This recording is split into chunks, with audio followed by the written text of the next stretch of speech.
الرحمن علم القرآن خلق الإنسان علمه البيان الشمس والقمر بحسبان والنجم والشجر يسجدان والسماء رفعها ووضع الميزان ألا تطغوا في الميزان وأقيموا الوزن بالقسط ولا تخسروا الميزان والأرض وضعها للأنام فيها فاكهة والنخل ذات الأكمام والحب ذو العصف والريحان فبأي آلاء ربكما تكذبان خلق الإنسان من صلصال كالفخار وخلق الجان من مارج من نار فبأي آلاء ربكما تكذبان رب المشرقين ورب المغربين فبأي آلاء ربكما تكذبان مرج البحرين يلتقيان بينهما برزخ لا يبغيان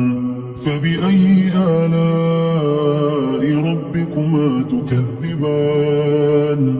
يخرج منهما اللؤلؤ والمرجان فبأي آلاء ربكما تكذبان وله الجوار المنشآت في البحر كالأعلام فبأي آلاء ربكما تكذبان كل من عليها فان ويبقى وجه ربك ذو الجلال والإكرام فبأي آلاء ربكما تكذبان يسأله من في السماوات والأرض كل يوم هو في شأن فبأي آلاء ربكما تكذبان سنفرغ لكم أيها الثقلان فبأي آلاء ربكما تكذبان يا معشر الجن والإنس إن استطعتم أن تنفذوا من أقطار السماوات والأرض فانفذوا لا تنفذون إلا بسلطان فبأي آلاء ربكما تكذبان يرسل عليكما شواظ من نار ونحاس فلا تنتصران فبأي آلاء ربكما تكذبان فإذا انشقت السماء فكانت وردة كالدهان فبأي آلاء ربكما تكذبان فيومئذ لا يسأل عن ذنبه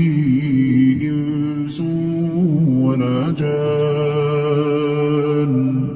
فبأي آلاء ربكما تكذبان يعرف المجرمون بسيماهم فيؤخذ بالنواصي والأقدام